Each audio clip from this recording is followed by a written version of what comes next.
நான் தான் சொல்லியிருக்கேன்ல ப்ரோ, இந்த தண்ணி பழத்தை பொறுத்த வரைக்கும் அறிவு அப்படிங்கிறது ஒரு இலவும் கிடையாது.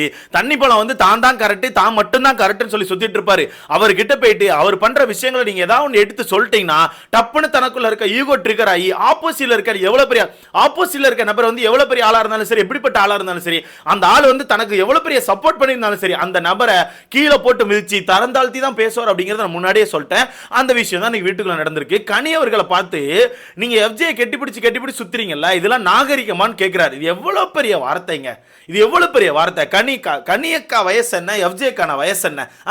இது எப்படி கனெக்ட் பண்ணி பேசுறாருன்னா இவரோட மைண்ட் செட் எவ்வளவு கேவலமா இருக்கும்னு யோசிச்சுக்கோங்க. இங்க ஒரு விஷயத்தை நல்லா தெரிஞ்சுக்கணும். இவ்வளவு பெரிய பிரச்சனை வெடிக்க யார் காரணம் தெரியுமா? இந்த பாருன்னு சொல்லி ஒருத்தவங்க வீட்டுக்குள்ள சுத்திட்டு இருக்காங்கல்ல, அந்த நபர் தான் இருக்கிறதுல கேவலமா சீப்பா ஒரு வேலையை பார்த்துட்டு இருக்காங்க.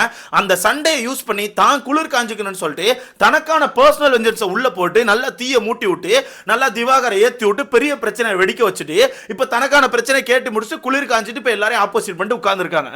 எவ்வளவு ஒரு கேவலமான விஷயம் தெரியுமா? ஆக்சுவலா ஹாட் ஸ்டார்ல ஒரு ப்ரோமோ வந்திருக்கு. கண்டிப்பா அந்த ப்ரோமோ பார்த்திருப்பேன்னு நினைக்கிறேன். அந்த ப்ரோமோ பார்த்தவங்களுக்கு கண்டிப்பா நான் சொல்ல போற விஷயம் கரெக்டா கனெக்ட் ஆகும். ஒண்ணுமே இல்ல ப்ரோ, வீட்டுக்குள்ள கால்ல இருந்து ஏகப்பட்ட பிரச்சனைகள் போயிட்டு இருந்து தண்ணி பழத்தை வச்சு எல்லாருமே கலாச்சிட்டு இருந்தாங்க. தண்ணி பழம் எல்லாரையுமே திட்டிட்டு இருந்தாரு. என்னோட தகுதி என்னோட தரம் என்ன, நீங்களாம் என்கிட்ட வந்து பேசலாமா, என்னோட ஸ்டாண்டர்ட் உங்களுக்கு தெரியுமான்னு சொல்லிட்டு எதெல்லாமோ பேசிட்டு இருந்தார். சரி ஓகே, அதை நம்ம தள்ளி வச்சிடலாம். எப்ப பார்த்தாலும் தகுதி தரம் பேசிட்டு இருக்காரு. எது மீன் பண்றாருன்னு தெரியல. இவ்வளவு பேக்ரவுண்ட் பெருசுன்னு சொல்றாரா இல்ல வந்து ஜாதி ரீதியா பேசுறாரா நமக்கு தெரியல. பட் அதை நம்ம தள்ளி வச்சிரலாங்க. ஓகேவா? அப்படி பல சண்டைகளை போட்டுட்டு இவர் என்ன பண்ணியிருந்தாருன்னா வெளியே உள்ள கேமரால போயிட்டு நம்ம கலையரசன் கூட சேர்ந்து ஒரு நடிப்பு மாதிரி போட்டுட்டு இருந்தார். ஓகேவா? அந்த ஐயோ திருப்பி படப்பேர மறந்துட்டானே, நம்ம கமல் சாருக்கான படம் எம்பிபிஎஸ் ஒரு இது படம் வரும், டாக்டர் எம்பிபிஎஸ் சொல்லிட்டு அந்த படத்துல உள்ள ராகிங் சீன் பண்றேன்னு சொல்லி நின்னுட்டு இருந்தார். ஓகேவா? ஆக்சுவலா இங்க வந்து இந்த சட்டப்படாத தான் பிரச்சனை ஸ்டார்ட் ஆகுது. இங்க விஜய் பார்வதி ஒரு கேவலமான வேலையை பார்த்திருக்காங்க. அது என்னங்கறத நான் ஓபனா சொல்றேன். இங்க நம்ம தண்ணி பழம் அந்த ராகிங் சீனை பண்ண நிக்கார். யாரு கூட? கலையரசன் கூட. அப்ப கலையரசன் அந்த டயலாக் யூஸ் பண்றாரு. தண்ணி பழம் தன்னோட சட்டையை கலத்தி கீழே போட்டுட்டு அந்த ராகிங் சீனை நடிக்க போயிட்டு இருக்காரு. இந்த சீனை தான் கால்ல இருந்து துஷார் கூட நடிக்க ட்ரை பண்ணிட்டு இருக்காரு. கால்ல இருந்து இதுக்காண்டி தான் சட்டையை கலத்திட்டு இருக்காரு. ஓகேவா? அப்படி சட்டையை கலத்திட்டு வெளியே நிற்கும் போது பிரவீன் அவர்கள் போயிட்டு சட்டையை போட சொல்றாரு. எதுக்கு? பிக் பாஸ் மேல இருந்து செக்கிங் முடிஞ்சிட்டா, எல்லாருமே யூனிஃபார்ம் போட்டுருக்காங்களா, செக் பண்ணுங்கன்னு சொல்லிட்டு பிக் பாஸ் சொல்றாரு. அப்போ பிரவீன் அவர்கள் அந்த இடத்துல போயிட்டு அண்ணா திவாகர்னா சட்டை போடுங்க, திவாகர் சார் சட்டை போடுங்க, திவாகர் சார் சட்டை போடுங்கன்னு சொல்லும் போது இவர் பேசுறதே கேட்காம வேணுக்குனே ஊ ஆ ஊ அப்படின்னு சொல்லிட்டு பண்ணிட்டே இருக்காரு. இது தப்பா இல்லையா? நீங்க தான் இதுக்கு ரொம்ப கிளியர் ஆன்சர் பண்ணணும். இது தப்பா இல்லையா? தப்பு. அங்க ஒருத்தர் சொல்லிட்டு இருக்காரு, பிக் பாஸ் மேல இருந்து சொல்லியிருக்காரு. அப்ப நீ பிக் பாஸே மதிக்கல, வீட்டுக்குள்ள இருக்க தலையும் மதிக்கல. சரி, இந்த தலையை தான் மதிக்க வேண்டாம், அந்த தருதல ஏன்னா சரியில்லை, ஒரு மாதிரி ரூடா தான் பேசிட்டு சுத்துது, மேல உள்ள பிக் பாஸ் மதிக்கணும்ல. அப்ப மதிக்கல.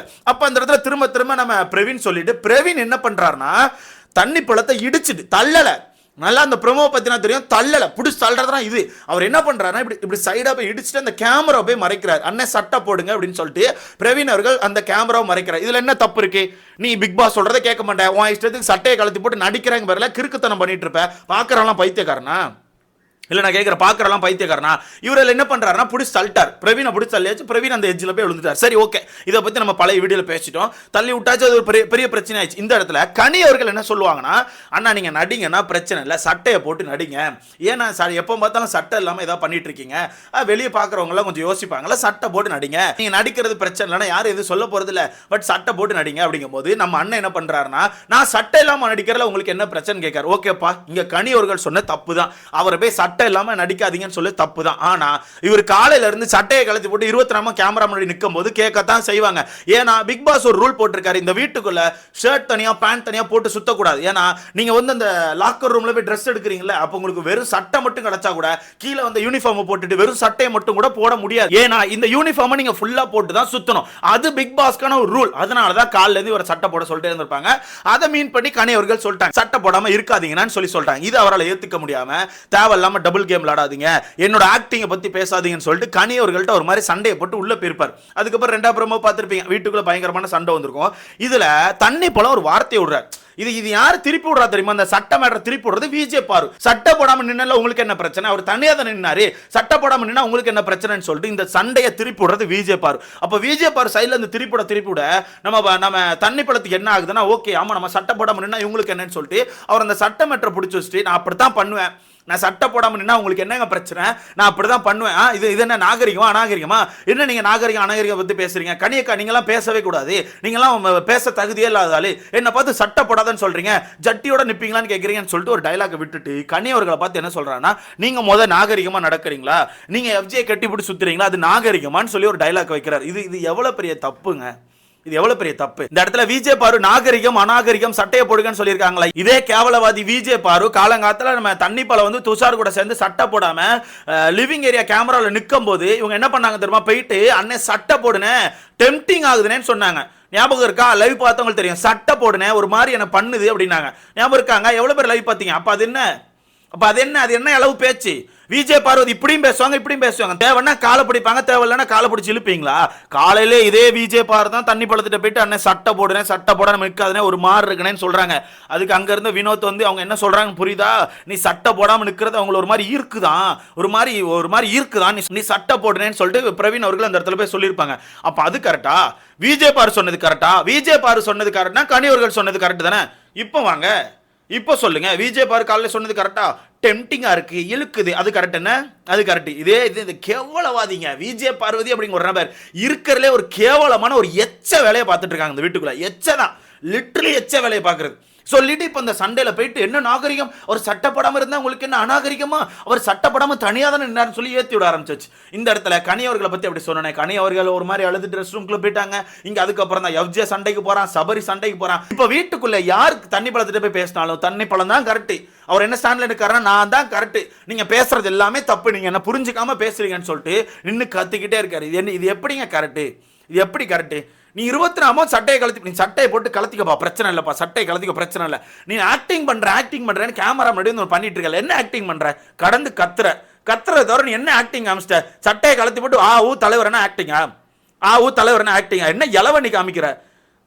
கன்றாவியா பண்ணிட்டு இருக்காரு ப்ரோ. விஜய் பார் இருக்காங்க தெரியுமா, நல்லா குளிர் காயிறாங்க இந்த இடத்துல. அந்த சண்டைக்கு இடையில என்ன பண்றாங்கன்னா அடுத்த ஒரு இதை கொண்டு வராங்க. நாகரிகம் அநாகரிகம் பத்தி பேசுறீங்கல்ல, என்னோட பர்சனல் பத்தி பேச நீங்க யார் அப்படிங்கிறாங்க. எனக்கு தெரிஞ்ச அன்பு கேங் வந்து ஏதோ ஒரு மேட்டர் பேசியிருக்காங்க. யாரு நம்ம பாருவும் காமும் மாமா ஒன்னா இருந்த மேட்டர் ஏதோ பேசியிருப்பான்னு நினைக்கிறேன். அதை பேச நீங்க யாருன்னு சொல்லிட்டு அதை போய் கேட்டு அது நாகரிகமா அது அநாகரிகம் தானே சொல்லிட்டு அவங்களுக்கான பாயிண்ட் வைக்கிறாங்க. யாரை பத்தி பின்னாடி பேசக்கூடாது, யாரை பத்தி பின்னாடி பேசக்கூடாது, அது நாகரிகம் இல்லைன்னு சொல்லி அக்கா ஒரு பாயிண்ட் வைக்கிறாங்க. நீங்க அந்த பாயிண்ட் வைக்க தகுதியே இல்லாத ஒரு ஆள், சரியா? இந்த வீட்டுக்குள்ள இருக்க 16 பேரையும் பின்னாடி போய் பேசியிருக்கீங்க, இன்க்ளூடிங் திவாகர் ஆல்சோ. 16 பேரையும் பின்னாடி போயிட்டு அவன் ஒரு கேவலவாதி, அவன் ஒரு டாகு, அவன் ஒரு விஷம், அவன் ஒரு நாகப்பாம்பு, அவன் ஒரு குப்பை, அவன்லாம் ஒரு ஆளே கிடையாது காத்து அப்படின்னு சொல்லிட்டு எல்லார பத்தி பேசியிருக்கீங்க. எல்லார பத்தி பேசுறீங்க. நீங்க பின்னாடி பேசுறத பத்தி பேசலாமா? இல்ல நான் கேட்க தெரியாம கேட்கிறேன், நீங்க பின்னாடி பேசுறத பத்தி பேசலாமா? நாகரிகம் அநாகரிகம்லாம் யாரு பேசணும்னு சொல்லிட்டு விவசாயலாம போயிட்டு இருக்கு. அந்த அளவுக்கு இந்த லைவ் கன்றாவியா போயிட்டு இருக்கு அப்படிங்கறத உண்மை. மாத்தி மாத்தி ட்ரிகர் பண்ணிட்டு ஒருத்தனுக்கும் ஒரு இலவும் பேச தெரியல. நம்ம பிரஜன் அவர்கள் அவங்களுக்கான ஒயில்ட் கார்டு என்ட்ரில ஒரு விஷயம் சொல்லியிருந்தாங்கல்ல, இந்த வீட்டுக்குள்ள இருக்க யாருக்கும் நாவடக்கம் இல்ல, ரெஸ்பெக்ட் என்னன்னு தெரியல, ஒருத்தனுக்கு ஒரு மண்ணும் தெரியல. பிக் பாஸ் கூட்டத்துக்குனால ஒருத்தர் போய் சட்டை போட சொல்றாரு, நான் சட்டை போட மாட்டேன்னு சண்டை போடுறாரு. அதே சட்டை போடாம சுத்திட்டு இருக்க நபரை காலங்காத்தால சட்டை போடுங்கன்னு எனக்கு டெம்டிங்கா இருக்குன்னு சொல்ற ஆள் தான் இப்ப சட்டை போடாம சுத்தினா உங்களுக்கு என்னன்னு கேட்கறாங்க. என்னதுன்னு கேட்கிறேன். மொத்தத்துல மொத்த வீடும் கன்றாவியா போயிட்டு இருக்கு அப்படிங்கறத உண்மை. இதுல எஃப்ஜே வார்த்தையை கடத்தான். ஏன்னா தண்ணி பழம் என்ன பண்றாருன்னா மாத்தி அங்கேயுமா நின்று எஃப்ஜே என் சட்டையை பிடிச்சா என்ன அடிக்க வந்துட்டான், இதெல்லாம் கரெக்டான்னு சொல்லிட்டு விக்கல் விக்ரம் போய் சண்டை போட்டுட்டு இருக்காரு. அப்போ விக்கல் விக்ரம் அப்படி சண்டை போடும் போது எஃப்ஜே குறுக்க போயிட்டு சட்டையை பிடிச்சனா சும்மா தேவையில்லாம மாத்தி பேசாதனே, தேவையில்லாம மாத்தி பேசினா உன்னை நாக் அவுட் பண்ணிட்டு நான் வெளியே போக கூட தயங்க மாட்டேன் அப்படின்னு இருக்கான். அவன் ரெட் கார்டு வாங்க போறான் நான் நினைக்கிறேன். இந்த நாக் அவுட் இந்த அளவுலாம் பேசக்கூடாது. எல்லாருமே வீரன் நினைச்சு சுத்துறான். வீட்டுக்குள்ள இருக்க பூரா பயில வீரன்லாம் இருக்கானுவன். காய்ஸ் எனக்கு தெரிஞ்சு இவங்களை வந்து பிக் பாஸ்ல போட்டுக்கூடாது, இவங்க எல்லாருமே WWE போட்டுருக்கணும். ஏன்னா பூரா பயில அப்படிதான் பண்ணிட்டு இருக்கான். இந்த கேமரா நக்கி வேற உயிரை போட்டு வாங்குதப்பா. லைவ் ஓப்பன் பண்ணாலே இந்த கேமரா நக்கி வேற கேமரா முன்னாடி ஆடு விட்டுக்கிட்டு என்னத்தையா பேசிக்கிட்டு. தமிழ்நாட்டு மக்கள் உங்க மேலதான் மக்களே தப்பு, உங்க மேலதான். முதல் வாரமே பாவம் அந்த வீட்டுக்கு எல்லாரும் அடிக்காங்கன்னு சொல்லிட்டு சப்போர்ட் பண்ணி ஓட்டு போட்டீங்க தெரியுமா, உங்க மேலதான் தப்பு. எனக்கு ஒன்றே ஒரு ஆசை தான், சாட்டர்டே சண்டே விஜேஎஸ் வந்து தண்ணி பழத்துக்கான நடிப்பை பற்றி அதான் பேசினா கண்டிப்பாக விஜேஎஸே ஆப்போசிட் பண்ணி பேசுவார். இந்த அழுகி போனால் தண்ணி பழம் அன்னைக்கு தெரியும். இவர் ஒத்துக்கவே மாட்டேக்காரு ப்ரோ. நான் நடிக்கிற நடிப்பு என்னோட நடிப்பு, என்ன நடிப்பை குறை சொல்ல நீங்கள் யாரு? அது நான் எவ்வளோ பெரிய நடிப்பு தெரியுமா? என்னோட நடிப்பெல்லாம் சொல்கிறதுக்கு உங்களுக்கு தகுதியே கிடையாது. என்ன நடிக்கிற? கேமரா முன்னாடி கடந்து கத்திட்டு இருக்க, அழுகி போன தண்ணி பழம் உயிரை போட்டு வாங்கிட்டு இருக்கு. வெறுப்பா இருக்கு காய், சத்தியமாக சொல்கிறேன், வெறுப்பா இருக்கு.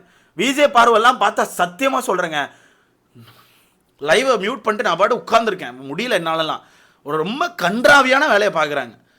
சரி, இதை பற்றி உங்களுக்கான கருத்து என்ன? நீங்கள் என்ன நினைக்கிறீங்க? பேசாமல் அவன் நாக் அவுட் பண்ணிட்டு வெளியே போயிடலாமா, இல்லை நாக் அவுட் பண்ணேன்னு சொன்னதுக்கு அவனுக்கு ரெட் கார்டு கொடுத்துடலாமா, இல்லை இவன் வந்து கனியக்காவை பார்த்து நீங்கள் கட்டி பிடிக்கிற நாகரிகம் இல்லைன்னு சொன்னது ஓகேவா? இதெல்லாம் பற்றி நீங்கள் என்ன நினைக்கிறீங்கன்னு சொல்லிட்டு மறக்காம கமெண்ட்ல சொல்லுங்கள்.